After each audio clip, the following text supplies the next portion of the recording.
আসসালামু আলাইকুম ওয়া রাহমাতুল্লাহি ওয়া বারাকাতুহু। বসেন এখানে, এদিকে একটু পিছিয়ে বসেন, এদিকে একটু পিছিয়ে বসেন, একটু পিছান পিছান, আপনারা পিছান, এখানে ডিস্টার্ব করবে, পিছান, আরো পিছান, যাও যাও, ছেলে কি করো বললাম, পিছাও, যাও যাও তাড়াতাড়ি যাও।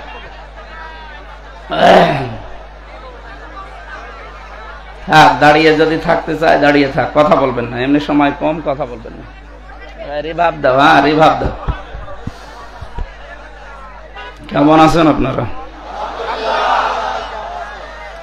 ইন্নাল হামদালিল্লাহি ওয়াসসালাতু ওয়াসসালামু আলা রাসূলিল্লাহ, আম্মা বাদ, ফাউযু বিল্লাহি মিনাশ শাইতানির রাজীম।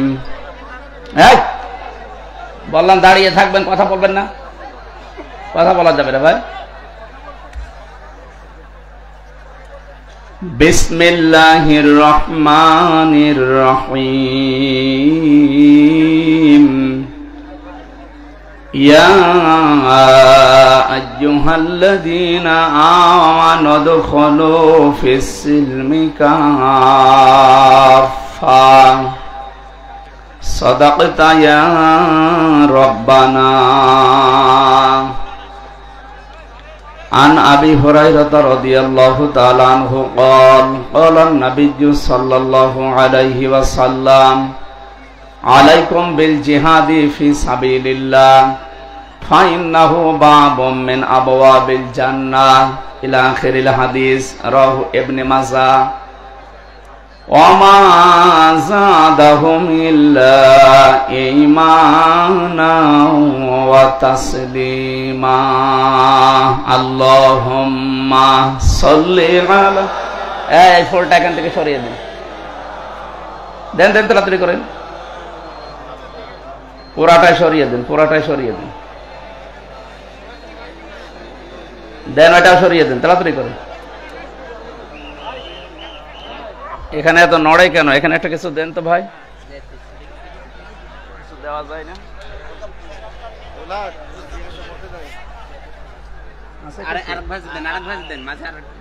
ঠিক আছে, থাক। আল্লাহুম্মা সাল্লি আলা সাইয়্যিদিনা মাওলানা মুহাম্মাদ ওয়ালালি সাইয়্যিদিনা মাওলানা মুহাম্মাদ। আলহামদুলিল্লাহ। এই কথা বন্ধ হয়নি আপনার? কে দেখবেন ক্যামেরাম্যান? এই যে যতটুকু দেখা যাচ্ছে এটুকু হবে, কথা বলা যাবে না।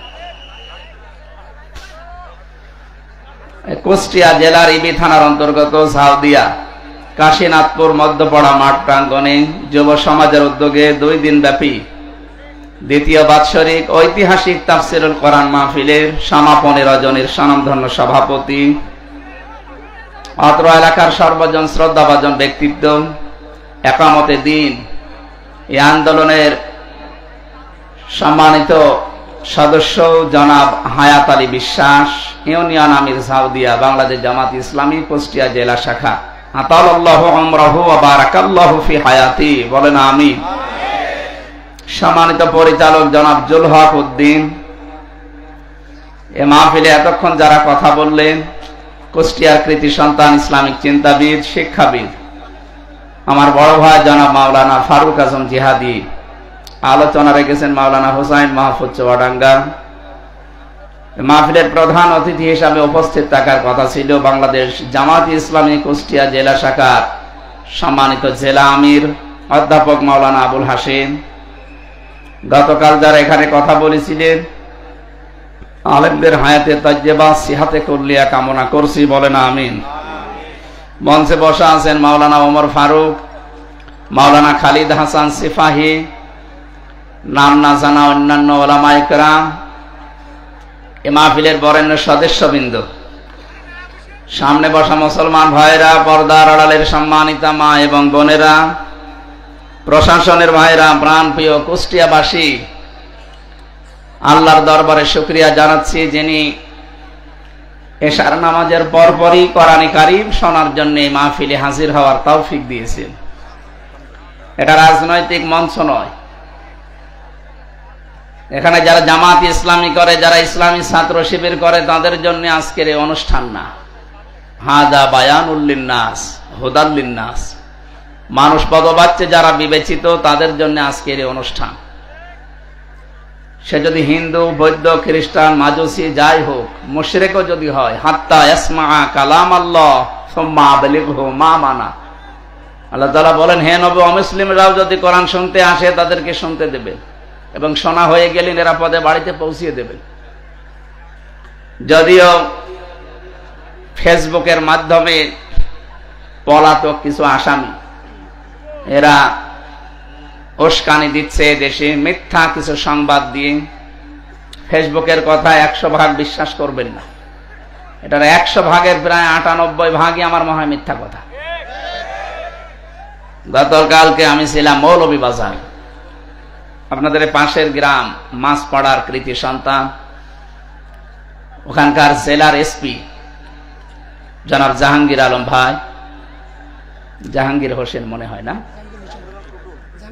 জাহাঙ্গীর হোসেন টুটুল সাহেব, উনি জানাচ্ছিলেন যে আমার কুষ্টিয়াতে কালকে আপনার অনুষ্ঠান আছে, এই কথাগুলো বিভিন্ন জায়গায় বলবেন। যারা এই ফেসবুকের পাতায় পা দিয়ে দেশে বিশৃঙ্খলা সৃষ্টির জন্য পলাতক আসামিদের কথা শুনে উদ্বুদ্ধ হচ্ছেন, আপনি কিন্তু কয়েকদিন পরে চামড়া হারিয়ে ফেলবেন।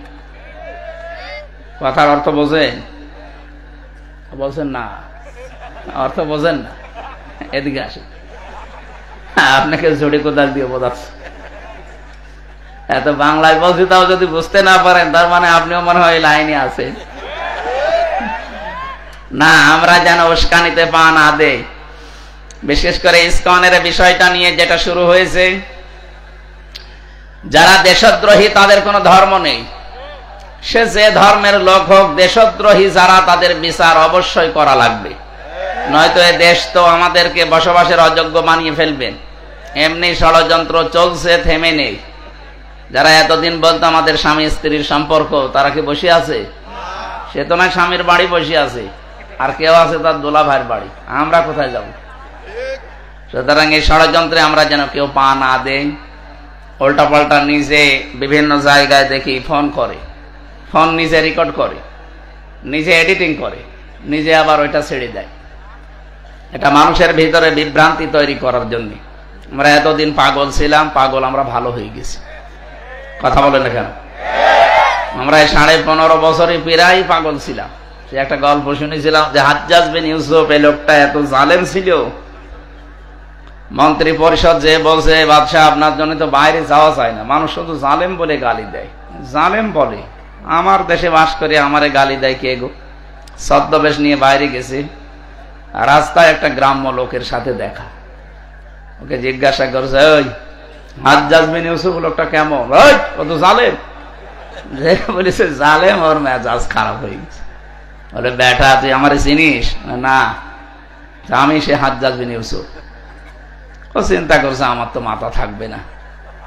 বলছে, বাদশাহ আন্দার আপনি আমারে চেনেন? বলে, না তো, আমি এই গ্রামের ওই লোক যার মাসে 2 দিন মাথা খারাপ হয়, আজকে তোর পয়লা দিন। ও তুই পাগল? কারে ধরলাম? পাগল বলে ওই দিন বেশি গিয়েছ, তাছাড়া বাঁচার কথা ছিল। আমরা ওই 15.5 বছর পাগল বলে বেশি আছি। কথা বলছেন? যদি ভালো মানুষ হয়ে বলতাম যে জালেম। আমি রিমান্ডে যখন ছিলাম, আমারে বলছে, আপনি ফেসবুকে একদিন বলেছিলেন পৃথিবীর কোন এক দেশের বাদশাহ জালেম। হ্যাঁ আছে। আপনি কাকে বলেছেন? বলেছি দুনিয়ায় 257টা রাষ্ট্র আছে, যে কোনো একটা দেশের বাদশাহ জালেম। না, আপনি হাসিনাকে বলেছেন। আরে ভাই, আমি কি নাম লিখেছি? আচ্ছা না, জালেম কে আমরা জানি। আরে চিন্তা করে, ওরা বলছে জালেম কে আমরা জানি। কি অবস্থায় ছিলাম আমরা!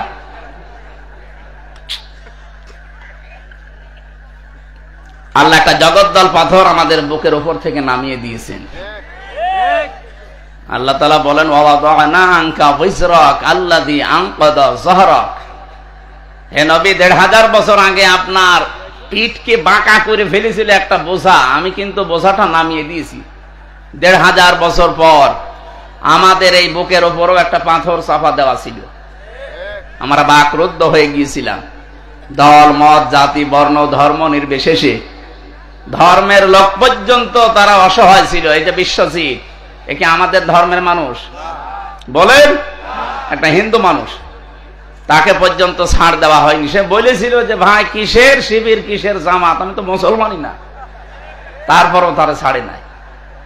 ওকে যে কব দিয়েছিল, সে আমার সাথে জেলে ছিল এই 3 বছর। শাওন নাম, খুলনায় বাড়ি। বলছে এত করে আমারে বলছিল যে ভাই আমি মুসলমান না, আমি আপনাদের মতো হাফ হাতাও না, আমি ফুল হাতা, তারপরও আমি ছাড়ি নাই। আপনি কথা বুঝতেছেন? আমরা কি ফুল হাতা? আমরা কি হাফ হাতা? যাকে মেরে ফেলা হয়েছিল বিশ্বজিৎ, ওই জন্য বলেছিল আমি কিসের জামাত ইসলাম, কিসের শিবির, ভাই আমি ওসব কিচ্ছু জানি না, আমি একটা হিন্দু মানুষ, আমি আপনাদের মতো হাফ হাতাও না, আমি ফুল হাতা অবস্থায় আছি। এরপরও আপনি আমারে ছাড়েন না, কোপের পরে কোপ দিয়ে যান, মনে হচ্ছে যে গাছের উপরে কোপ দিচ্ছে। এই জগদ্দল পাথরকে আল্লাহ নিজে সরিয়ে দিয়েছেন। কে সরিয়েছেন? কেন এই কথা বললাম বলেন তো? আল্লাহ রাব্বুল আলামিন বলেন ওয়া মাকারু মাকারাও ওয়া মাকারনা মাকারাও ওয়া হুম লা ইয়াশউরুন। সূরা নমল 19 নাম্বার পারার 20 নাম্বার পৃষ্ঠা 4 নাম্বার লাইনের 50 নাম্বার আয়াতে আছে। আমি আধুনিক ভাবে তাফসীরের সাথে মিলিয়ে বলছি। ওই মানধাত আমলে কি লেখা আছে ওটা বাদ দিন। এখন যুগের জ্ঞানের আলোকে বাস্তবতার সাথে আসলে কি মিলাতে হবে আয়াত দিয়ে দেখেন। আল্লাহ বলেন এটা হাজার হাজার বছর আগের কথা। মাকারু মাকারাও মাকারনা শব্দ দুইটাই কিন্তু একই। আল্লাহর ক্ষেত্রে ব্যবহার হয় কৌশল, আর কাফেরদের ক্ষেত্রে ব্যবহার হয় ষড়যন্ত্র। আল্লাহ বলেন ওরা ষড়যন্ত্র করেছিল, ষড়যন্ত্র করেছে হে নবী আপনার বিরুদ্ধে, ইসলামের বিরুদ্ধে। আকাদে মাকারু মাকরহুম ওয়া ইনদাল্লাহি মাকরুহুম ওয়া ইন কানা মাকরুহুম লিতাজুলা মিনহুল জিবাল। হে নবী ওরা এমন ষড়যন্ত্রের জাল বিছিয়েছিল মনে হচ্ছে পাহাড় পর্যন্ত টলে যাবে। আপনি টের পেয়েছেন চারিদিক থেকে ওরা এমন ভাবে আপনাকে ষড়যন্ত্রের জালে বেঁধেছিল, আপনি তো মানুষ, পাহাড় পর্যন্ত তার জায়গা ছেড়ে দেবে, এমন ষড়যন্ত্র চলছিল। এটা যদি 1000 বছর আগে নাজিল হওয়া কথা, আমার তো মনে হয় 8 সালে আয়াতটা নাজিল হয়ে 24 সাল পর্যন্ত ছিল। এমন কোন দিক বিভাগ নেই বাংলাদেশে যেখানে ওদের ষড়যন্ত্রের চাল পড়ে নাই। কথা বলে না কেন? শিক্ষা বিভাগ বলেন, বিচার বিভাগ বলেন, এই দুইটা বিভাগ সবচাইতে বেশি ধ্বংস করে ফেলেছে। অথচ সারা পৃথিবীতে মিথ্যা ছড়িয়ে বেড়াতো যে আমরা ন্যায় বিচার কায়েম করছি। এত বড় ডাহা মিথ্যা কথা বলতে পারবেন? ন্যায় বিচার যদি কায়েম হবে, 3টা বছর আমার যে মামলা দিয়েছিলেন ও তো মূল্য চুরির মামলাও না, বানিয়ে একটা মামলা দিয়ে ন্যায় বিচার কায়েম হলে আমি 3 দিনও জেল খাটতাম না। অথচ 3 বছর আমার বিনা কারণে জেলে থাকা লেগেছে। এই কথা বলছে না কেন? শুধু জেলে থাকাই শেষ না, আমার বাবার কাছ থেকে আপনারা কত টাকা নিয়েছেন বলেন? আমার মামলার আইব এখন কথা বলে, মাঝে মাঝে বলে হুজুর মাফ করে দেন। মাফ করতে পারি, আগে টাকা ফেরত দেন। আগে টাকা ফেরত দেবেন, মাফ চান। টাকা দেবেন না, খালি মাফ করে দেন। মাফ অত সহজ? এই 15 বছরে যাদের কারণে এই দেশের মানুষ ব্যবসা করতে পারে না, এই যে লোকটা, এর ব্যবসা বাণিজ্য পর্যন্ত আপনি বন্ধ করে দিয়েছেন। যাদের কারণে দেশের মানুষ নিরাপদে চলতে পারে না, আতঙ্কে থাকতো, মিথ্যা মামলা দিয়ে মিথ্যা সাক্ষী দিয়ে জীবনটা নষ্ট করে দিয়েছেন। এখানে অনেক মানুষ বসে আছে, বাস্তব বলছে, আপনি জিজ্ঞাসা করে দেখেন। আমার মনে হয় এমন কেউ নেই যে জেল খাটে নাই। শুধু জেল না, জেলে যাওয়ার পর আবার মিথ্যা সাক্ষী দিয়ে বছরের পর বছর রেখে দিয়েছে। খুন, গুম এবং আয়না ঘরের সাথে যারা জড়িত, যারা ভোট চোর, এই শব্দটা নাকি নতুন শুনছেন? 2008 থেকে শুরু করে 24 পর্যন্ত যতগুলো নির্বাচন বাংলাদেশে হয়েছে, আর এই নির্বাচনের মাধ্যমে যারা নির্বাচিত হয়ে দাবি করেন যে আমি সাবেক এমপি, এদের এমপি বলাও জায়েজ নেই। কিসের এমপি আপনি? আপনি তো ভোট চোর। আপনি ভোট হওয়ার আগেই 154 জন ঘোষণা দিয়ে দিয়েছেন। দিনের ভোট আপনি রাতে করে ফেলেছেন। কিসের সাবেক এমপি? এমপিদের জন্য, মন্ত্রীদের জন্য ভিআইপি যারা, তাদের জেলখানায় কিছু সুযোগ সুবিধা আছে। এরা যেহেতু এই 3-4 বারে একটা এমপিও না, কিসের এমপি? জনগণ তো ভোট দিয়ে আপনাকে এমপি বানায়নি, সুতরাং আপনি নিজে নিজে দাবি করে এমনি এমপি। কিভাবে এমনি বলেন? 1500 বছর আগে সূরা কলমের তাফসিরে পড়েছি, নবীজি যখন দিন প্রচার করতেন, বিশ্ব নবীকে ওরা প্রথম নাম্বারে পাগল বলেছিল। কি বলেছিল? আল্লাহ বলেন, ওমা সাহিবুকুম বিমাজনুন, হে পৃথিবীর মানুষেরা, আমার নবীকে পাগল বলবা না। কি দেখলে পাগলামির তার ভেতরে? পাগল বলার আমি যতগুলো কারণ তাফসিরে পেয়েছি ফি জিলালিল কোরআনে, 1 নম্বরে 1500 বছর আগে নবীকে ওরা পাগল বলতো, কোনো কারণ নেই, এমনি। কি কারণে? এমনি। এমনি কেন বলতো? কারণ মিডিয়াগুলো তাদের হাতে ছিল, ক্ষমতা ছিল, পাওয়ার ছিল, এসিআর ছিল তাদের, এই জন্য মনে যা আসতো তাই বলতো, আর ওইটাই প্রচার হইতো। এইটা আমার নামে যে মামলা দিয়েছিল, কি আনসার আল ইসলাম নাকি যেন, ছাত্র জীবনে নামই শুনিনি, এই নামে মামলা দিয়ে আমার আটক করে 3টা বছর আপনি রেখে দিলেন। কি কারণে বলেন তো? আপনারা শুনছেন না? কি কারণে? এমনি। বলেন এমনি। এখন যদি আমি মুরব্বী করে যুবক মানুষ, এই ভাইরে যদি বলি রাজাকার, কেন বললেন? এমনি। এইটাই চলছিল এই 15.5 বছরে, এইটাই চলছিল। কথা বলেন। 1500 বছর আগে নবীজিকে ওরা পাগল বলার প্রথম 3টা কারণ, তার 1 নম্বরে কারণ এমনি। কারণ কি? আরো জোরে, আরো জোরে বলেন।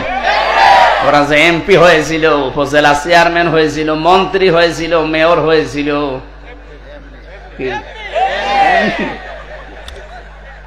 এর প্রমাণ আমাদের এই যে আমার চাচা তো চেয়ারম্যান ছিল, এমনি। কি আরম্ভ হয়েছিল বলেন তো? আল্লাহ পাক বলেন, এমন ষড়যন্ত্র মানুষগুলো করেছিল যে পাহাড় পর্যন্ত টইলে যাবে। এরপরের শব্দ কি? এখানে যারা আলেম আছে, ফারুক আজম ভাই, আল্লাহ পাক পরের শব্দটা এমন ভাবে মিলিয়েছেন, আপনি এই শব্দটা নিয়ে গবেষণা করবেন। অমাকারনা মাকরন, শব্দ কিন্তু একই। এখানে ফাইল কর্তা সরাসরি আল্লাহ নিজে। আল্লাহ বলেন, ওরা করেছে ষড়যন্ত্র, আর আমি করেছি কৌশল। কৌশল করেন কে? শব্দ এক, কিন্তু জায়গা বিশেষে অর্থ আলাদা। আল্লাহর ক্ষেত্রে ষড়যন্ত্র শব্দ মানায় না। কথা বলেন না কেন?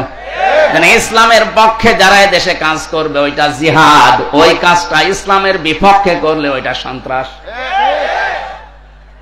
শব্দ এক, কাজ এক, কিন্তু ইসলামের পক্ষে করলে জিহাদ হবে, ইসলামের বিপক্ষে ওইটা করলে সন্ত্রাস হবে। ইসলামের পক্ষে কেউ কলম ধরলে, যে খালিদ হাসান সিপাহী সাংবাদিক ইসলামের পক্ষে কলম ধরে, এজন্য উনি হচ্ছে জিহাদকারী মুজাহিদ।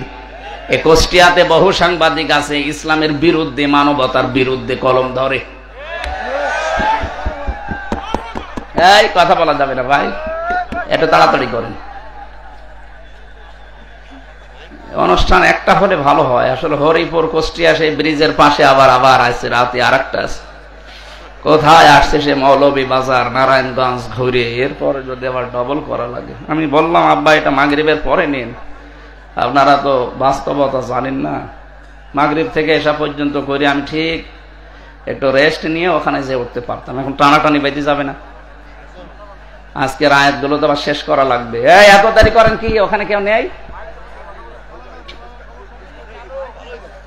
মাইক ঠিক থাকলে আমি তো কাউকে দেখতে পাচ্ছি না। তাড়াতাড়ি করেন। সুবহানাল্লাহ আলহামদুলিল্লাহ লা ইলাহা ইল্লাল্লাহ সুবহানাল্লাহ আলহামদুলিল্লাহ লা ইলাহা ইল্লাল্লাহ লা ইলাহা ইল্লাল্লাহ মুহাম্মাদুর রাসূলুল্লাহ। আরো নিস্তব্ধ হওয়া লাগবে। আল্লাহ রাব্বুল আলামিন বলেন, আমি নিজে এমন কৌশল করেছি, কৌশল করার মতো মাসদার দিয়েছেন, মাকারনা মাকরান অহুম লা ইয়াশউরুন, তারা টেরই পায়নি। কি টের পায়নি আপনি দেখবেন। এবার বাংলাদেশের সাথে আয়াতটা মিলাবেন। ফাযর কাইফা কানা আকিবাতু মাকরিহিম। আল্লাহ যেন হাত দিয়ে আমাদেরকে দেখাচ্ছেন, ফাংজুর, ফা দিয়েছেন। নাজারা মানে এই চোখ দিয়ে দেখা না, শুধু নাজারা মানে গবেষণা করে দেখা, চিন্তা ভাবনা করা। র মানে এই চোখ দিয়ে দেখা। আল্লাহ ফাংজুর দিয়েছেন, হে পৃথিবীর মানুষেরা, বাংলাদেশিরা একটু নজর করে দেখো, আমি যারা ষড়যন্ত্র করেছিল মানবতার বিরুদ্ধে, দেশের বিরুদ্ধে, ইসলামের বিরুদ্ধে, দেখো তাদের অবস্থা আমি কি করেছি। আন্না দাম্মারনাহুম, অবশ্য নিজে তাদেরকে ধ্বংস করে দিয়েছি। ওয়াকওমাহুম আজমাইন, এবং তাদের সকলকে আমি নির্মূল করেছি। এ দায়িত্ব নিয়েছে কে? আর জোরে বলেন। আল্লাহ দায়িত্ব নেওয়ার পরে কয়েকটা কথা এখানে জানিয়েছেন। তার সর্বপ্রথম কথা এইটা, যেটা এ দেশের সাথে 100% খাপের খাপ মিলে গেছে। ফাতিলকা বুয়ুতুহুম খাবিয়াতাম বিমা যালামু। না, আপনারা শুনছেন না মনে হয়। কি টাকার জন্য মাহফিল দিয়েছেন শুধু? আরে ভাই, কথা তো শোনা লাগবে। এখানে ডিস্টার্ব করে কেন? কেউ আসবেন না। আমি কিন্তু প্রশ্ন করবো। আমি 1 ঘন্টা কথা বললে আরো 10টা প্রশ্ন করব। আপনি 1 ঘন্টা কথা শোনার পরে যদি 5টা প্রশ্নের জবাব দিতে না পারেন, তো এই ক্লাস করার লাভ আছে? এ সময়টুকু আমার মনে হয় চার দোকানে বসে গল্প করলে ভালো হতো। অবশ্য ঠিক। আশ্চর্য না, আমরা ক্লাস করছি একটা, এই যে পাশেই বিশ্ববিদ্যালয়, ক্লাস হয় না ওখানে 45 মিনিট। কয় মিনিট? এখানে ভার্সিটির কেউ নেই। 45 মিনিট ক্লাস যারা নেয়, ওদের যোগ্যতা নেই তাই নেয় নাকি? এমন এমন স্যার এই বিশ্ববিদ্যালয়ে আছে যারা 45 মিনিট না 45 ঘন্টা ক্লাস নিলেও কেউ উঠবে না। এমন এমন তথ্য তারা দিতে পারে। কিন্তু সরকার নিয়ম করে দিয়েছে 45-50 মিনিটের বেশি তুই ক্লাস নিতে পারবি না, তুমি চলে যাও, আবার নতুন স্যার আসবে। কেন? মানুষের এই মেধায় কথা ধরার একটা লিমিট আছে। আমি বলেই গেলাম, আপনি শুনিয়েই গেলেন। একদিক থেকে শুনবেন, 45 মিনিটের পরে যা আসবে আগেরটা মুছে যাবে। এই জন্য নিয়ম হচ্ছে এই ক্লাস এইভাবে করানো। আমি তো গতানুগতিক কথা বলছি না, আপনি মিলাবেন, দেখবেন একেবারে কোরআনের সাথে মিলে যাবে। এর পরের শিক্ষাটা আমি দেব। আল্লাহ পাক বলেন, ফাতিলকা বুয়ুতুহুম খাবিয়াতাম বিমা যালামু। ফা দিয়েছেন। এখানে যারা আরবি গ্রামার আর বালাগাত মানতেক বোঝে, ফা শব্দটা 13টা অর্থে ব্যবহার হয়। আল্লাহ পাক তিলকা দেওয়ার আগে ফা দিয়ে মনে হচ্ছে এই আঙ্গুল দিয়ে আমাদেরকে দেখাচ্ছেন, ওই বাংলার মানুষেরা, ফাতিলকা বুয়ুতুহুম বাইতুন না বুয়ুত বহুবচন, এই সেই ঘর। এই সেই, এই জবাব দেন না কেন? আল্লাহ বলেন এই সেই ঘর। কি এই ঘর? কি একটা ঘরের নাম না দিয়ে বহু ঘরের নাম দিলেন কেন? এই যে এই সেই ঘরগুলো, খাবিয়াতাম বিমা যালামু, জনশূন্য হয়ে আছে, উজাড় গৃহ বানিয়ে দিয়েছি, সার সৈন্য বানিয়ে দিয়েছি তাদের জুলুমের কারণে। কারণ এই ঘরের ভেতরে বসে জুলুমের দুর্বিসন্ধি করত। আপনি দেখেন, আগস্টের 5 তারিখের পরে বিকাল 5টা বাজতে বাজতে জালেমদের বাড়ি ঘরের ইট পর্যন্ত জনগণ খুলে ফেলেছে। এর 1 নাম্বার প্রমাণ আমাদের হানিফ সাহেবের বাড়ি। আবার কি দেখাবেন আপনি? বাড়ির ইট পর্যন্ত খুলে নিয়ে চলে গেছে মানুষ। আমি গত পরশু দিনও বাড়ির সামনে দিয়ে যাওয়ার সময় দেখেছি বাড়িটা মনে হচ্ছে উজাড় গৃহ হয়ে গেছে, এখন জাতীয় টয়লেট বানাতে দেরি। কাবা শরীফ একবার তাওয়াফ করছিলাম 16 সালে, হঠাৎ আমি উপরে গেলাম, দেখি আমার পেটে ব্যথা করছে। ওই দেশের যে পুলিশ আছে বললাম, ইয়া সাদেক, হে বন্ধু, আমার পেটে ব্যথা করছে, কি করা যায়? আমার বলছে কি, ইয়া হাজিউল হজ্জা তাই না বিলা দোকা, ও হাজি দেশ কোথায়? যে তুমি বাংলাদেশ থেকে এসেছি। আমার বলছে, হাজি আপনি জানেন না এটা কোন জায়গা? আমি না তো, আবু জাহেলের বাড়ি। আপনি এখনো পায়খানা না করে দাঁড়িয়ে আছেন, তাড়াতাড়ি করেন। পায়খানা করে দেখি আমার পেটের ব্যথা ভালো হয়ে গেছে। আল্লাহ যেন আমাকে জানাতে চাচ্ছে, হামজা এত টাকা খরচ করে আসলে আর শয়তানের বাড়ি পায়খানা না করে চলে যাবা, তাড়াতাড়ি করো। 1500 বছর পরে আমার মনে হচ্ছে আল্লাহ ঠিক বাংলার জনগণের পেটে।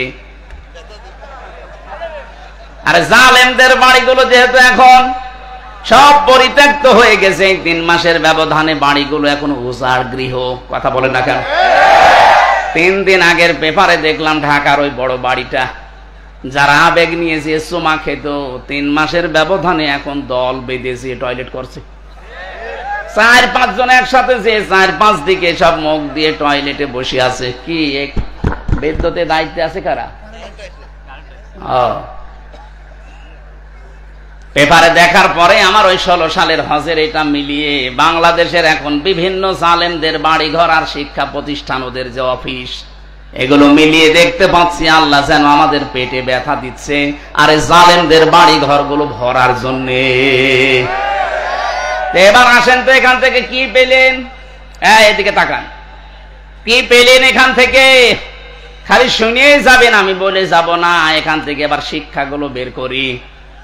আল্লাহ পাক বলেন, খাবিয়াতাম বিমা যালামু, তাদের এই জুলুম করার কারণে বাড়ি ঘরগুলো আজ জনশূন্য হয়ে আছে, উজাড় গৃহ হয়ে গেছে, সার শূন্য।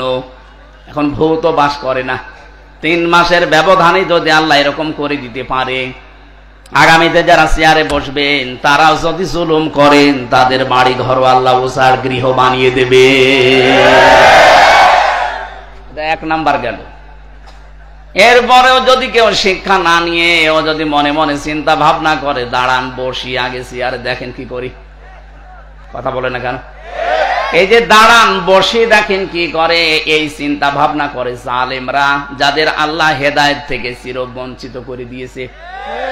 কারণ যারা জুলুমের সর্বশেষ সীমানায় পৌঁছে যায়, তাদের হেদায়েতের রাস্তা আল্লাহ বন্ধ করে দেয়।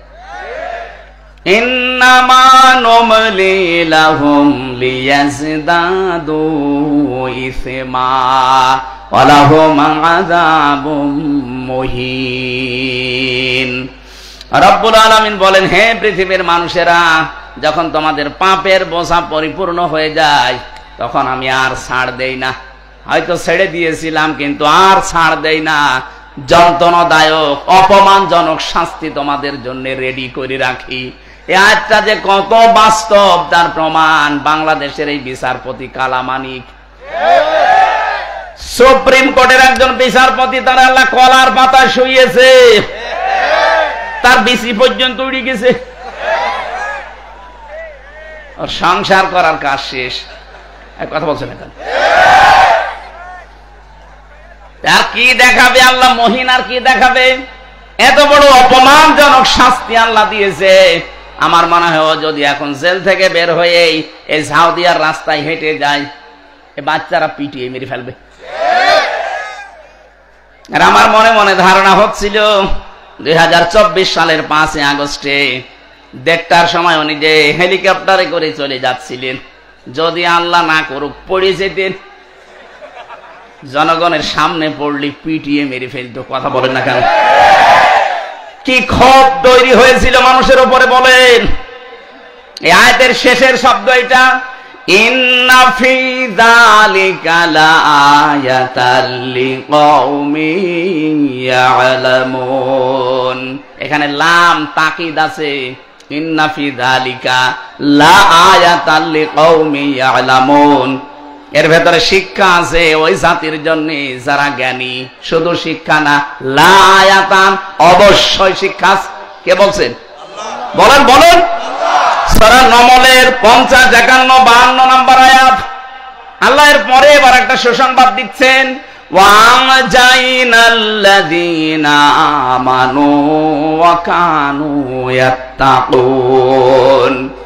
এই কঠিন বিপদ এটা যাবার পরে আমি আল্লাহ বাঁচিয়ে দিয়েছিলাম তাদের, যে মানুষগুলো ঈমানদার ছিল আর যারা তাকওয়া অবলম্বন করেছিল। আপনি দেখেন এই 15.5 বছরে এত জুলুম, অত্যাচার, নির্যাতনে যাদেরকে কণ্ঠাসা করে রেখেছিলেন, এই মানুষগুলো এখনো পর্যন্ত মাজা খাড়া করে দাঁড়িয়ে আছে। এদের বাঁচিয়েছে কে? বলেন। এদের যতটুকু ঈমান আছে, যতটুকুই তাকওয়া আছে, এই কারণে আমার আল্লাহ দুনিয়ায় বাঁচিয়ে দিয়েছে। আশা করছি আল্লাহ কিয়ামতের ওই কঠিন ময়দানে এই মানুষগুলোকে আল্লাহ বাঁচিয়ে দেবে। এই জন্য আমরা যেন জালেম হয়ে না যাই। অনেক মানুষ কিন্তু এখনো পর্যন্ত দিন গুনতেছে, দাঁড়ান আগে পাই। কি আপনি কি লক্ষ্য করেন না? ফাতিলকা বুয়ুতুহুম খাবিয়াতাম বিমা যালামু। জালেমদের ভাড়গড়ি জুলুম করার কারণে যদি ওজার গৃহ আল্লাহ বানিয়ে দিতে পারে, আগামী 5 বছর যারা ক্ষমতায় এসে জুলুম করবেন বলে বিভিন্ন ফোন দিয়ে আটতেছেন, আপনার বাড়ি 5 বছর পরে এরকম জালেমের মতো উজাড় গৃহ হবে না, ইন্টারন্যাশনাল পায়খানা হয়ে যাবে। এজন্য সাবধান হবেন, আপনি থামবেন, ওইসব চিন্তা ভাবনা দূর করবেন। বিশেষ করে আমার জেলায় কুষ্টিয়াতে কোন জালেম যেন চেয়ারে না বসে। এটা আমাদের হাতের সামনে আল্লাহ দেবে ইনশাআল্লাহ। কোন জালেমকে আমরা চেয়ারে দেখতে চাই না। যারাই আসুক তারা যেন নমনীয় আচরণ করে জনগণের সাথে। এই আয়াতের পরে আরো 8-9টা আয়াত আছে। এই তথ্যগুলো আমরা তো ওই বিষয়ে আলোচনায় যাইনি। আমরা আজকে একটা গুরুত্বপূর্ণ বিষয় সামনে নিয়েছি, সূরা বাকারা। কোন সূরা? বলেন বলেন। 6236টা আয়াত। এটা নির্ভরযোগ্য। 6666টা আয়াত। এটা প্রসিদ্ধ। এটা নির্ভরযোগ্য না, এটা প্রসিদ্ধ। আমাদের সারা পৃথিবীতে এটা চালু আছে যে কোরআনের আয়াত 6666টা, কিন্তু গণনা করে দেখবেন 6236টা হবে। আল্লাহ এতগুলো আয়াতের ভেতরে আমি একটা মাত্র আয়াত পড়েছি, তাও 3 ভাগের 1 ভাগ। আমার আয়াতের ভেতরে যতগুলো তথ্য আছে এই মাথার ভেতরে আল্লাহ দিয়েছে। আমি 1-1.5 ঘন্টা না, আমার যতদিন হায়াত আছে পুরা জীবন যদি এই শব্দটা নিয়ে আমি আলোচনা করি, তাও এত কথা এখান থেকে শেষ হবে না। আমি দেখি কতটুকু ডেলিভারি দিতে পারি। জবান খুলে কোরআনের আয়াত পড়ে না গিয়া, আউযু বিল্লাহি মিনাশ শাইতানির রাজিম, বিসমিল্লাহির রহমানির রহিম, ইয়া আইয়ুহাল্লাযীনা আমানু দুখুলু ফিস-সিলমি কাফা। খুব খেয়াল করে শুনবেন, কিছু পয়েন্ট আছে অনেক সূক্ষ্ম। জ্ঞান যদি একেবারেই না থাকে আপনার মাথার ভেতরে, তাহলে বোঝা কঠিন হয়ে যাবে। এই জন্য জ্ঞানী যারা আছেন, আলেম, বাংলা শিক্ষিত, খুব খেয়াল করে মিলাবেন জীবনের সাথে। আশা করি আজকের আলোচনাটায় জান্নাতে যাওয়ার জন্য পাতি হয়ে দাঁড়াবে ইনশাআল্লাহ। আল্লাহ এখানে শুধুমাত্র ইমানদারকে, কোন বেঈমানকে আল্লাহ আজকের আয়াতে ডাক দেননি।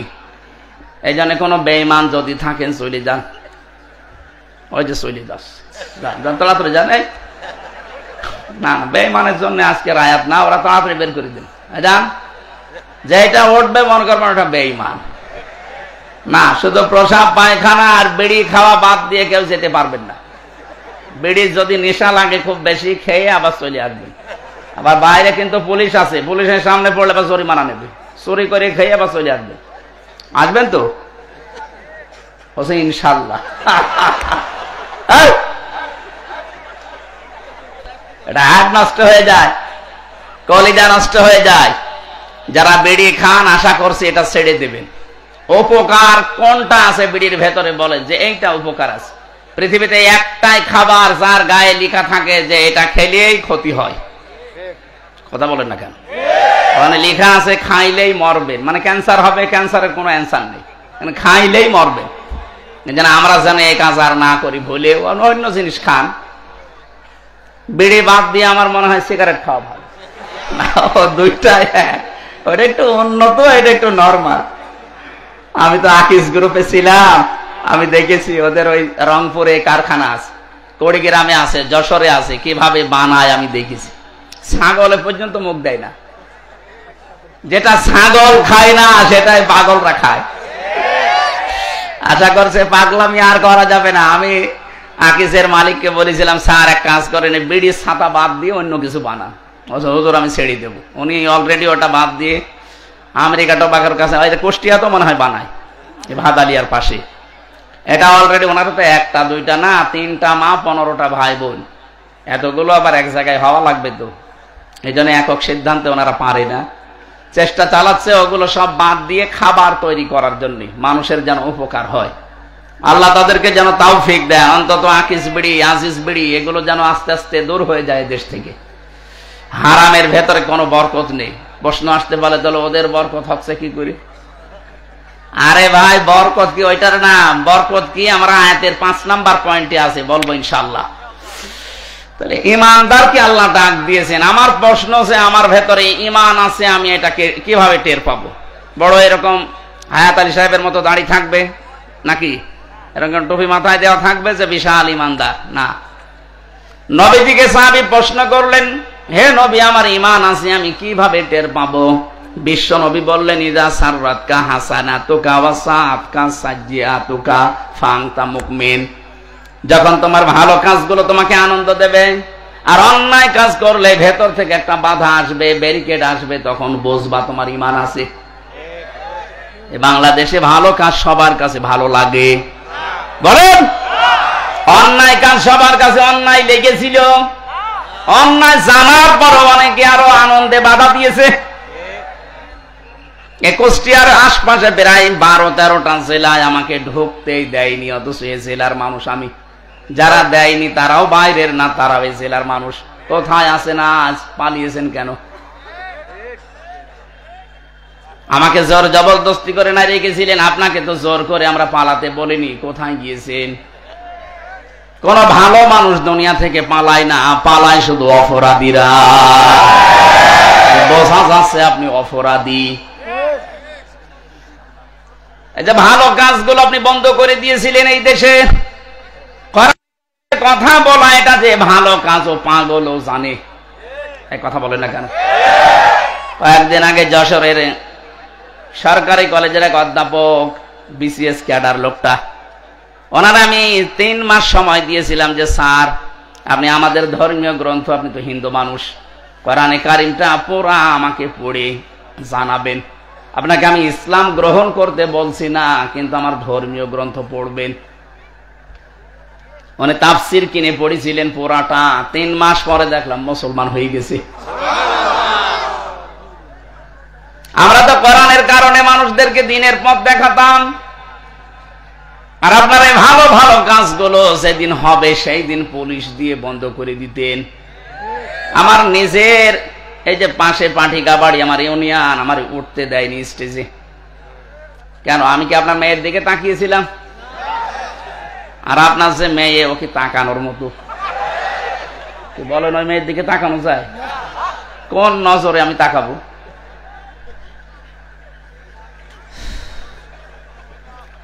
এই আমার কাটসাট কথা, এই ভালো কাজ যাদের কাছে ভালো লাগে, অন্যায় কাজ দেখলে যাদের কষ্ট হয়, ভেতর থেকে একটা বাধা আসে, বুঝবেন তার ইমান আছে। আর অন্যায় কাজ দেখলে যার ভেতর থেকে একটা বাধা আসে না, আরো আনন্দ লাগে, বুঝবেন আপনার ইমান নেই। আপনার দাড়ি থাকলেও, নামাজ থাকলেও, রোজা থাকলেও আপনি বেঈমান। এবার ইমান আছে কাদের আপনি অবশ্যই টের পেয়েছেন। আল্লাহ এবার ডাক দিলেন,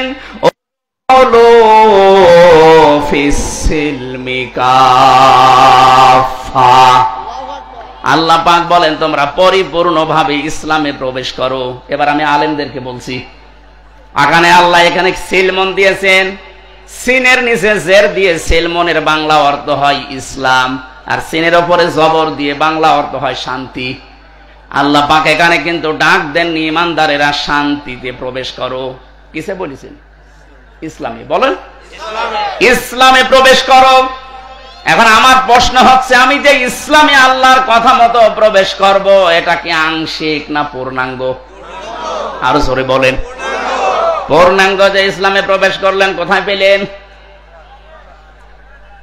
আল্লাহ পাক কাফাতান দিয়েছেন, উদখুলু ফিস-সিলমি কাফা। ইসলামে পরিপূর্ণভাবে প্রবেশ করো, আংশিক না পূর্ণাঙ্গ ভাবে। এ ঘোষণা কার? তাহলে এ ঘোষণা শোনার পরে আমার বিবেকে কি নাড়া দেয় যে আমি ইসলামে প্রবেশ করেছি পূর্ণাঙ্গ, এটা আমি কিভাবে টের পাবো? পড়া কোরআন শরীফ থেকে আয়াত নিয়ে আমি গবেষণা করে চিন্তা ভাবনা করে 5টা বিষয় বের করেছি। একটা দুইটা না, যতগুলো তাফসির মিলিয়েছি, মুফাসসিরিন ইকরাম লিখেছেন, কোন মানুষের জীবনে যদি এই 5টা আলামত দেখতে পান, 5টা সিম্পটম দেখতে পান, 5টা চিহ্ন দেখতে পান যে না এই 5টাই তার জীবনে আছে, সে যেন মনে করে যে আমি ইসলামে পরিপূর্ণ প্রবেশ করেছি। কুষ্টিয়াবাসী, এবার আপনি মেলাবেন নিজের সাথে একটা একটা করে। 1 নম্বরে আমি ইসলামে প্রবেশ করেছি, এর প্রথম আলামত আমাকে আত্মসমর্পণকারী হওয়া লাগবে। কথা বুঝতেছেন? এবার আত্মসমর্পণ করবেন কি করে? করেছিলেন এর আগে আপনি তাকান, আমাদের যিনি জাতির পিতা হযরত ইব্রাহিম আলাইহিস সালাম, গাছের মাথায় বসে কোড়াল দিয়ে তিনি কাঠ কাটছিলেন। আল্লাহ ওখানেই ডাক দিয়েছেন, ইযে ক্বালা লাহু রাব্বুহু আসলিম। সূরা বাকারার 131 নম্বর আয়াতের প্রথম অংশে আছে, আল্লাহ পাক বলেন ইব্রাহিম আত্মসমর্পণ করো। তিনি ওখানে বললেন, আল্লাহ এখান থেকে আমি কি করে আত্মসমর্পণ করি? আল্লাহ পাক বলেন, গাছের মাথায় কাঠ কাটা বাদ দিয়ে খাতনা করো কোড়াল দিয়ে, এইটাই আত্মসমর্পণ। এখন এই জন্য পুরা ইব্রাহিম নবীর পুরা জীবন পড়ে দেখেছি, আল্লাহ 50টা পরীক্ষা করেছিলেন, এটা 50 নাম্বার। উনি গাছের মাথায় বসে খাতনা করে আল্লাহকে বললেন, আসসালামতু লিরাব্বিল আলামিন, বিশ্ব জগতের প্রতিপালক আমি আল্লাহর কাছে আত্মসমর্পণ করলাম, আমার নিজের বলতে আর কিচ্ছু নেই, সব আমি এখন সমর্থন করলাম। কাকে? আরো জোরে বলেন। সব সমর্পণ করে দিয়েছি আমি আল্লাহকে, আমার নিজের বলতে আর কিছু নেই। এটা আপনি কিভাবে বাস্তবে দেখাবেন আল্লাহকে? উনি তো 50টার একটা দেখালেন যে খাতনা করলেন। বিজ্ঞান এখন এই শব্দটা নিয়ে গবেষণা চালিয়েছে। পৃথিবীর এই একটা জাতি যারা খাতনা করে, ইব্রাহিমকে যারা জাতির পিতা মানে। অন্যান্য ধর্মে যারা আছে তারা কিন্তু খাতনা করছে না, যদিও বিজ্ঞান সম্মত, এটা স্বাস্থ্যসম্মত। খাতনা করলে অনেক রোগ থেকে আপনাকে বাঁচিয়ে দেবে আল্লাহ। এই জন্য অনেক হিন্দু যারা শিক্ষিত, যারা মার্জিত, ওরা চুরি করে রাতের আধারে মুসলমানদের ডাক্তার দিয়ে চুরি করে খাতনা করে নিচ্ছে।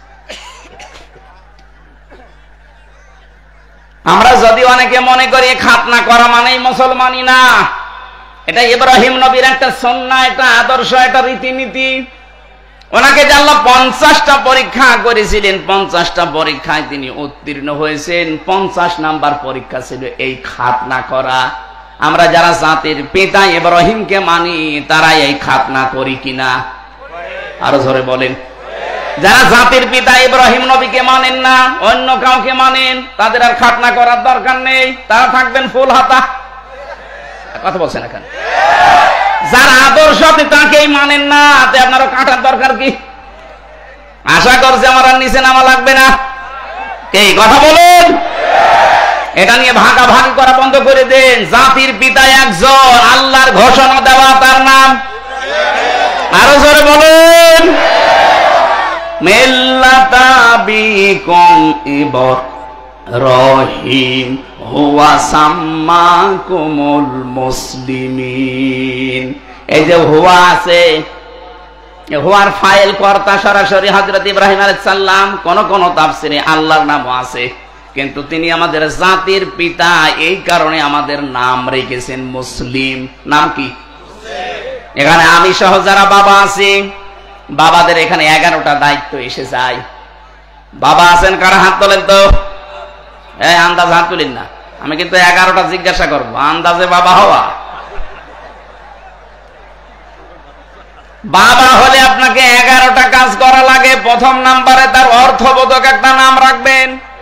আমাদের জাতির পিতা যেমন একটা অর্থবোধক নাম আমাদের রেখে দিয়েছিলেন, নাম রেখেছিলেন মুসলিম।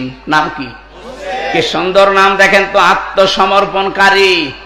আর আমরা এমনও বাবা পেয়েছি নাম রেখে দিয়েছে এমন নাম, ও হিন্দু না মুসলমান বোঝা যায় না।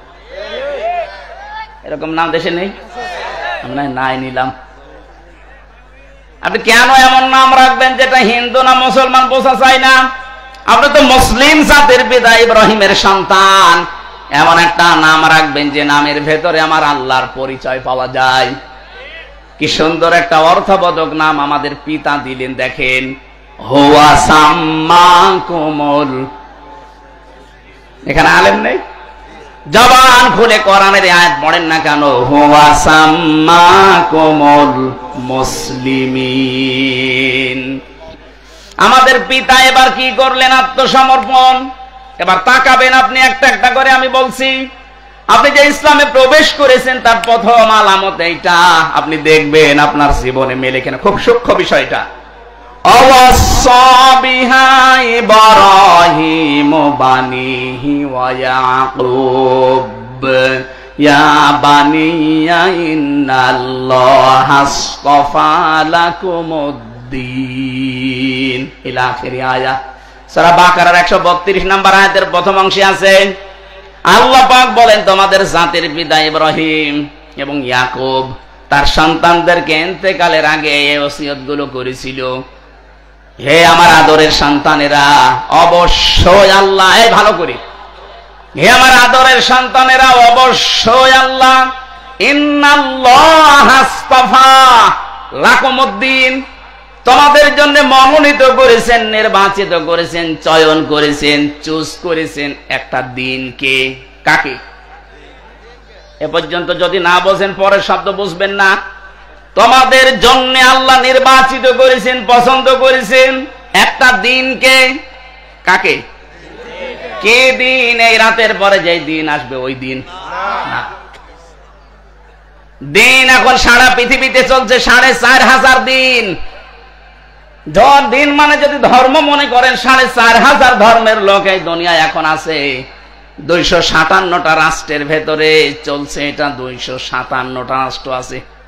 আমি ছোটখাটো যতগুলো রাষ্ট্রে ঘুরলাম, বাংলাদেশের 4 রাষ্ট্রগুলো, কোনটা 8 ডবল, কোনটা 14 ডবল, কোনটা 29 ডবল। বাংলাদেশের চাইতে মালয়েশিয়া গিয়েছিলাম 8 ডবল বড়। এর চাইতে সৌদি আরব 14 ডবল বড়। এর চাইতে পাশের রাষ্ট্র ইন্ডিয়া 29 ডবল বড়। আমেরিকায় কিছুদিন পরে আমার ভিসা লাগিয়েছি, আমি যাচ্ছি ওখানে বাংলাদেশের চাইতে 59 ডবল বড় ওই দেশটা। আমেরিকার কাছে বাংলাদেশ একটা গ্রাম না, গ্রামও না। সারা পৃথিবীতে 800 কোটির উপরে মানুষ আছে, 4,500 ধর্মের দিনের মানুষ আছে। আল্লাহ পাক বলেন দিন হিসাবে আমি তোমাদের জন্য যেটা পছন্দ করলাম, ইন্নাদ-দীনা ইনদাল্লাহিল ইসলাম, তোমাদের জন্য আমি আল্লাহর কাছে একমাত্র মনোনীত ধর্মের নাম ইসলাম। কত সূক্ষ্ম বিষয় দেখেছেন। জাতির পিতা ইব্রাহিম এবং ইয়াকুব তাদের সন্তানদেরকে বলেছে তোমাদের জন্য একটা দিন আল্লাহ নির্বাচিত করেছেন। সেই দিনের পরিচয় সূরা আলে ইমরানের 19 নম্বর আয়াতে দিচ্ছেন আল্লাহ। সেই দিনের নাম, এই জবান খোলেন না কেন? আল্লাহ রাব্বুল আলামিন ইসলাম বলে শেষ করে দেননি। সূরা আলে ইমরানের 95 এর 85 নম্বর আয়াতের ব্যাখ্যাটা আরো বিস্তারিত দিয়েছেন। ওমাই আবতাগি গায়রাল ইসলামি দীনান ফালাই ইকবালা মিন ওয়া হুয়া ফিল আখিরাতি মিনাল খাসিরিন। তামাম দুনিয়ায় কেউ যদি ইসলাম বাদ দিয়ে অন্য কোন নিয়ম নীতি দিন দিয়ে আমি আল্লাহকে রাজি করতে চাই, ফালাই ইকবালা মিন, ইকবালার আগে লান আছে, এর আগে ফা আছে। এর বাংলা অর্থ দাঁড়িয়েছে কোশ্চিন কালেও হবে না। আল্লাহ পাক বলেন তোর জীবনের কোন ইবাদত বন্দেগী আমি আল্লাহর কাছে কবুল হবে না যদি ওটা ইসলাম বাদ দিয়ে অন্য কিছু নিয়ম নীতিতে হয়। আপনি কি সৌভাগ্যের অধিকার একটু কি খেয়াল করেন? ৪,৫০০ ধর্ম দিয়ে আজ যারা তাদের সে দেবতা বলেন, ভগবান বলেন, যিশু বলেন, যত রকমের যার ইবাদত করে মানুষ যেতে চাচ্ছে, কিন্তু সবাই এক জায়গায়। কেউ উপরওয়ালা বলে, কেউ গড বলে, কেউ ভগবান বলে, কেউ দেবতা বলে, আমরা আল্লাহ বলি। সবাই যেতে চাচ্ছে ওনার কাছে। আল্লাহ পাক বলেন ৪,৫০০ ধর্মের একটা দিয়েও হবে না, আমার কাছে পৌঁছাতে হলে ইসলাম লাগবে। এই আয়াত দিয়ে এক কথায় নির্দ্বিধায় দলিল দেওয়া যায় ৪,৫০০ ধর্মের যারা আছেন আপনাদের সব কর্ম মাঠে মারা যাচ্ছে। শুধু দুনিয়ায় শেষ না আপনাদের, না ওয়া ফিল আখিরাতি মিনাল খাসিরিন, সবচাইতে মারাত্মক ক্ষতিগ্রস্ত হবেন আপনি আখিরাতে। আমরা যদি দুনিয়ায় কিছুই না পাই দিন ইসলাম মেনে, অন্তত আখিরাত আমাদের নষ্ট হচ্ছে না। কথা বলেন ঠিক কিনা? এই জন্য আমাদের এখন থেকে সিদ্ধান্ত নেওয়া লাগবে, যা করি যেন দিনের ভেতরে থাকে। দিন মানে রাতের পরে যে দিন আসবে ওই দিনের ভেতরে, ইসলামের ভেতরে। কিসের ভেতরে? বিবাহ শাদী করতে হলেও দিনের ভেতরে থাকা লাগবে। আজ বাংলাদেশে বহু বিয়ে শুরু হয়, বহু বিবাহ শুরু হয় হারাম কাজ দিয়ে। এদেশে অনেক মানুষ মনে করে ৪ বিয়ে করা ফরজ, সুন্নাত, নফল, ওয়াজিব না, কিচ্ছু না। এটা সিস্টেম আছে। কোরআনে কারিমে সূরা নিসার ৩ থেকে ৫ নম্বরে আয়াতগুলো যে নাজিল হয়েছে, আপনি একটু ঐতিহাসিক প্রেক্ষাপটগুলো খেয়াল করেন। আল্লাহ কেন নাজিল করলেন আয়াতগুলো বিবাহের ক্ষেত্রে? কোন নারীর রূপ সৌন্দর্যের মধ্যতা পেয়ে আপনি ভসালে শুধু একটার পর একটা বিয়ে করে যাবেন না। ইসলাম এই জন্য আপনাকে ৪ বিয়ের অনুমতি দেয়নি। বিয়ে করতে পারেন একটাই, এরপরে যদি বিবাহ করতে যান অসহায় সমাজের অসহায় নারী, বিধবা নারী এবং স্বামী পরিত্যক্তা নারী, তালাক প্রাপ্তা এবং স্বামী মারা গেছে বিধবা, অথবা অসহায় নারী, এতিম মা বাবা নেই, এরকম অসহায় মানুষকে বিয়ে করে তাদেরকে সামাজিক মর্যাদা দেওয়ার জন্য আপনি বিয়ে করতে পারেন। ১, ২, ৩, ৪। অধিকাংশ মানুষ এটাকে নিয়ে ৪ বিয়ে করা ফরজ, অথচ ইনসাফ করতে পারে না, খালি বিয়ে করিয়ে যাচ্ছে। আপনি কি আকিজের ছেলে নাকি? আকিজের ছেলে ৪ বিয়ে করেছে, বলছে আমিও করব। আরে ভাই করবেন, ঠিক আছে, তার মতো টাকা আছে আপনার? তার খুলনা এক বউ থাকে, যশোরে এক বউ থাকে, রংপুরে এক বউ থাকে, ঢাকা ভার্সিটি স্যার আর এক বউ। তার যে টাকা ও নিজেও জানে না তার কত টাকা আছে, আর আপনি নিজে হিসাব করেও পারেন আপনার টাকা আছে কিনা। আপনি আন্দাজে খালি বিয়ে করবেন। তাহলে বিয়ে শুরুই হচ্ছে আমাদের আন্দাজে। এমনকি অধিকাংশ বিয়েতে আজ যে ঝামেলাটা তৈরি হচ্ছে, এখানে যেহেতু বাবা আছে, আমার বাবাও আছে, উনিও ভুল করেছে। বিয়েটা করার সময় ইসলামের নিয়ম হচ্ছে অলিমা করা। এই কথা বলে না কেন? অলিমা করলে এটা যে ছেলের বাড়ি হয় না মেয়ের বাড়ি হয়? বলুন। এইটা ইসলাম। আজ ইসলামের এই নিয়ম বাদ দিয়ে যারা অলিমা বাদ দিয়ে বরযাত্রী যায়, মেয়ের বাড়িতে ১৫০, ২০০, ২৫০ মানুষ নিয়ে যাচ্ছে বরযাত্রী। কোথায় পেয়েছেন ভণ্ডামি? আমি মনে হয় মেয়ের বাবা এই জন্য বলছি নাকি? না, আমি এই জন্য আরো বলছি, কারণ আমার তো ছেলে নেই, আমার তো বাঁচা লাগবে। আমি যা করেছি ওটা ভুল হয়ে গেছে, থুক্কু। সামনে যেন আর কেউ এটা না করেন। ছেলে বিবাহ দিতে হলে অলিমা করা লাগবে ছেলের বাড়িতে না মেয়ের বাড়িতে? এই নিয়ম পালন করা যাবে না। যারা বাবা আছেন হাত তোলেন তো। না, আপনি আন্দাজে হাত তুলেন না, সামনে কিন্তু বরযাত্রী মার যাবে। আমাদের হচ্ছে না, বিবাহ শাদীটা ইসলাম অনুযায়ী হচ্ছে না আমাদের। এটাকে আমি ইয়ারকি মারার জন্য, ফাইজলামি করার জন্য বললাম? এটা ইসলামের একটা শিয়ার, একটা নিয়ম। নবীজি যতগুলো বিয়ে করেছেন সব অলিমা করেছেন নিজের বাড়িতে। কথা বলে না কেন? আপনি কোথায় পেয়েছেন ২০০ বরযাত্রী নিয়ে বাড়িতে যাওয়া যাবে? ১৮ বছর ২৫ বছর একটা মেয়েকে এত কষ্ট করে লালন পালন করে আপনার হাতে দিচ্ছে, এই তো অনেক কিছু।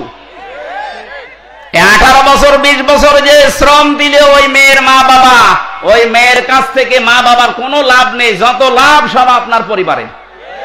আপনার সন্তান সে পেটে নেয়, আপনার খেদমত করে, আপনার বাড়িতে রান্না বাড়া করে, কথা বলে না কেন? সব করছে আপনার, এরপরও আবার তার বাবার বাড়ি 200 মানুষ খাওয়াবে, এটা জুলুম না? এই জুলুম যেন কুষ্টিয়া থেকেই বন্ধ হওয়া শুরু হয়। এই মিডিয়া এটা হাইলাইট করবা, এটা আমার নিজের জেলা না। আগামী থেকে জেলায় বিয়ে হলে কোন বরযাত্রী চলবে না, অলিমা করা লাগবে।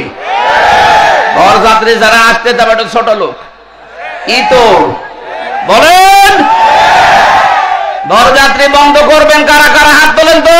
এই আন্দাজ হাত তুলবেন না, এটা কিন্তু রেকর্ড হচ্ছে। এই দেখেন কত ক্যামেরা, তোলেন তোলেন তোলেন, এই তোলেন। কেউ বরযাত্রী যাব না ইনশাল্লাহ, সব অলিমার দাওয়াতে যাব, ঠিক আছে? বলছেন না, কি গো এই জেলার মানুষ তো খুব ঝামেলা। আমার আফসোস এই জেলায় আমার জন্ম নেওয়ার জন্য, কারণ এই জেলায় এমন একটা কাজ চলে পৃথিবীর কোন জায়গায় নেই যে পুলিশ পাহারা দিয়ে গাঁজা খাওয়ায়। এই জেলায় আছে, সারা পৃথিবীর এই একটা জায়গা যেখানে পুলিশ পাহারা দিয়ে গাঁজা খাওয়াচ্ছে, আরো বলছে বাবা খা।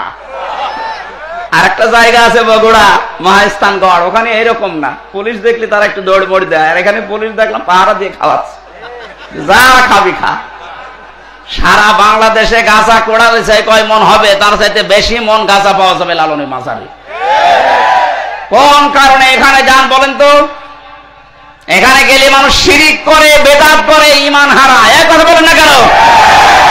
এতগুলো মাজার বাংলাদেশে ভাঙা হইল, কই এটার গায়ে হাত দিলেন না কেন? এটা ভেঙে ফেলার দরকার ছিল। বলে না, লালন আল্লাহর ওলি। কিসের ওলি?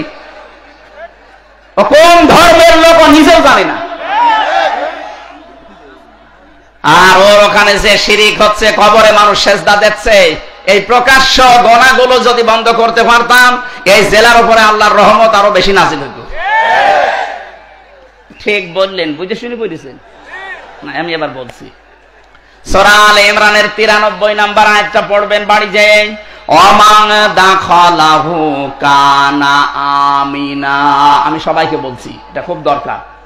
অমাং দাখালাহু কানা আমিনা। কেউ যদি এই কাবার এলাকায় প্রবেশ করে, আমি আল্লাহ তাকে নিরাপত্তা দিয়ে দেই। এই ভালো করে বোঝেন, এটা কাবার এলাকায় প্রবেশ করলে নিরাপত্তা দেয় কে? আরো জোরে।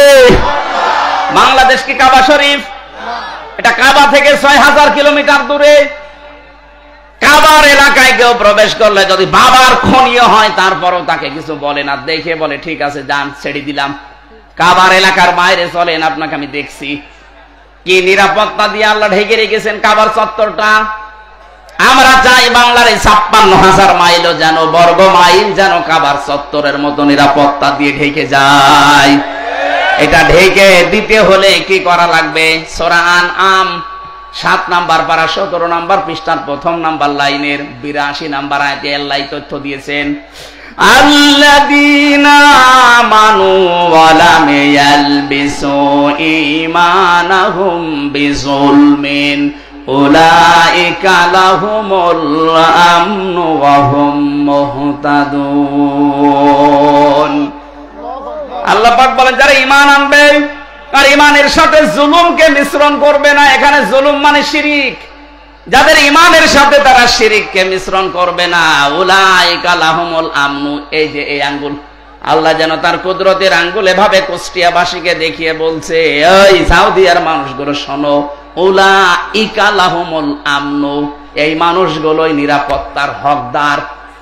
তাহলে বাংলাদেশে যদি আমরা এই 56,000 বর্গ মাইল নিরাপত্তা দিয়ে ঢেকে রাখতে চাই, শিরিক মুক্ত ঈমান আমাদের তৈরি করা লাগবে। অথচ শিরিক তৈরি হচ্ছে আমাদের জেলা থেকে। আশা করছি এটা বন্ধ করা আমাদের ঈমানের দায়িত্ব। কথা বলেন ঠিক কিনা? এটা শুধু বন্ধ করবে তারা যারা টুপি মাথায় দেয়। হ্যাঁ, হযরত ইব্রাহিম নবী যখন ইসমাইলকে জবাই করার জন্য ছুরি হাতে নিয়ে উদ্যত হলেন, আল্লাহ তখন ডাক দিয়েছিলেন, ফালাম্মা আসলামা ওয়া তাল্লাহু লিল জাবিন। এই আলেম না এখানে, ফালাম্মা আসলামা দিয়ে বচন দিয়েছেন, আল্লাহ পাক বলেন দুইজনে যখন রাজি এগ্রি হয়ে গেছে আল্লাহর বিধান পালন করার জন্য, তখন বিধানটা পালন করা সহজ হয়েছে। ইব্রাহিম নবী যদি বলতেন আমি জবাই দেব, ইসমাইল যদি বলতেন না আমি হব না, জীবনও আল্লাহর বিধান পালন হইতো। ইসমাইল যদি বলতেন ঠিক আছে আমি জবাই হব, ইব্রাহিম যদি বলতেন না 83 বছর বয়সে তোরে পেয়েছি জবাই করব না, আল্লাহর বিধান কায়েম হইতো। দুইজনেই রাজি, এজন্য আসলামা দিবসন দিয়েছেন আল্লাহ। আজ বাংলাদেশে যারা টুপি মাথায় দেয় এরা, আর যারা টুপি মাথায় দেয় না তারাও তো মুসলমান। আমরা ইব্রাহিম আর ইসমাইলের মতো ভূমিকায় আসতে পারি। যারা দায়িত্বে আছেন 1628টা মানুষ এই দায়িত্বে আছে বাংলাদেশের, এরা ইব্রাহিমের ভূমিকায় আসা লাগবে। 18 কোটি জনগণ আমরা ইসমাইলের ভূমিকায় যাওয়া লাগবে। এই দেশে অবশ্যই আল্লাহর বিধান কায়েম করা সহজ হয়ে যাবে।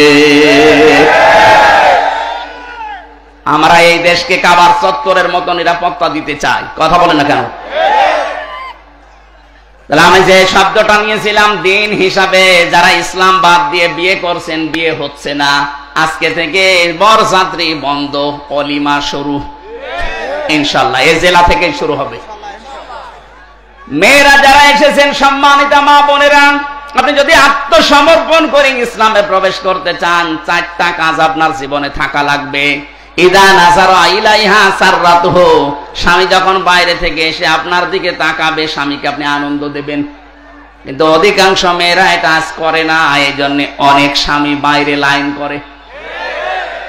দেখছেন বলছে ঠিক, তার মানে এলাকায় চলছে।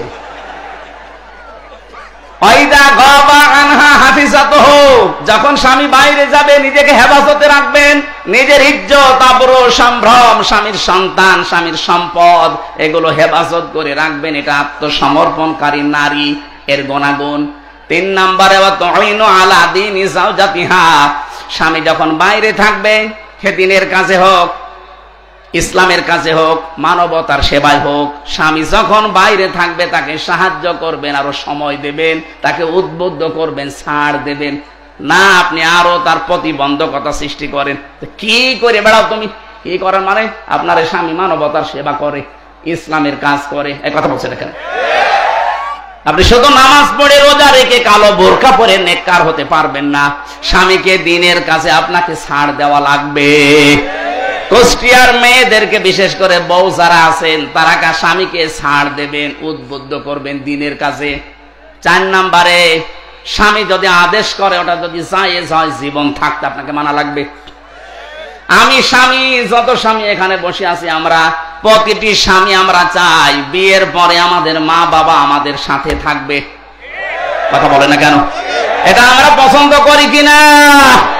100 ভাগের 80 ভাগ মহিলা এটা চাই না। আপনি নামাজ পড়ে রোজা রেখে জান্নাত পাবেন না, আপনার আত্মসমর্পণই হয়নি। এটা 4টা বললাম। আল্লাহ রাব্বুল আলামিন বলেন তুমি ইসলামে প্রবেশ করলে কিনা তার প্রথম আলামত হচ্ছে আত্মসমর্পণ করবা। দিন হিসাবে ইসলাম বাদ দিয়ে অন্য কিছু মানা যাবে আরো জোরে। সুতরাং যৌতুক প্রথা দিনে আছে, ইসলামে আছে। যৌতুক দিয়ে যারা বিয়ে করে, যৌতুক নিয়ে যারা বিয়ে করে, এটা হিন্দুদের রীতি।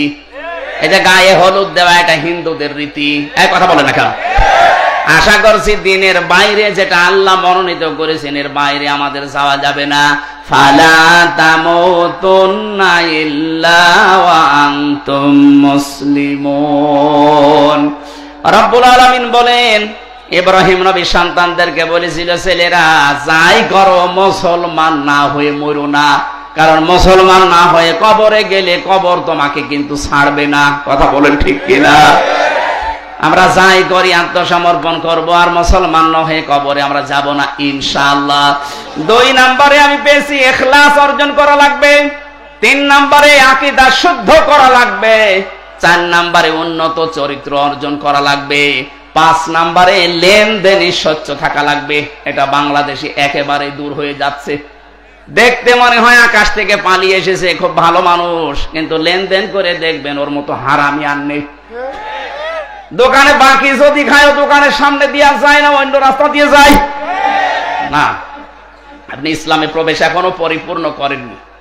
আকীদা বিশুদ্ধ করা লাগবে। কেন বলছি? বাংলাদেশে একটা মুসলিম দলের উপরে একটা মিথ্যা তহমত দিয়ে বলা হয় যে ওদের আকীদা ঠিক নেই, অথচ বাংলাদেশে যদি আকীদার প্রশ্ন করেন সবচাইতে শুদ্ধ আকীদার মানুষ হচ্ছে এই দেশে যারা একামতের দিন কায়েম করতে চায়। এই মুসলিম দলের উপর একটা মিথ্যা তহমত দিয়ে সারা বছরের পর বছর এই তহমতটা আপনি চালিয়ে দিচ্ছেন। আপনার আকীদা ঠিক আছে? ফাঁসির দড়িটা গলার কাছে আসুক, আকীদা কত প্রকার কি কি সব বেরিয়ে যাবে। ভণ্ডামি করার জায়গা পান না। আকীদার যে কিতাবগুলো আছে আমি তাফসীরের কিতাব থেকে, হাদিসের কিতাব থেকে পড়ার জন্য আহ্বান জানাচ্ছি। আমার 9:30টায় ওঠার কথা, এবারই পরে আর 5 মিনিট আছে। আজকের মতো আমি শেষ করে দিচ্ছি। পাঠিকা বাড়ি আছে এই সামনে মাসে, আজকের এই মাসে 27 তারিখে রাত 9:30টায় উঠবো। যত রাত পর্যন্ত পারি কথা বলবো ইনশাআল্লাহ। আল্লাহুম্মা আমিন। লা ইলাহা ইল্লা আনতা সুবহানাকা ইন্নী কুনতু মিনাজ জালিমিন।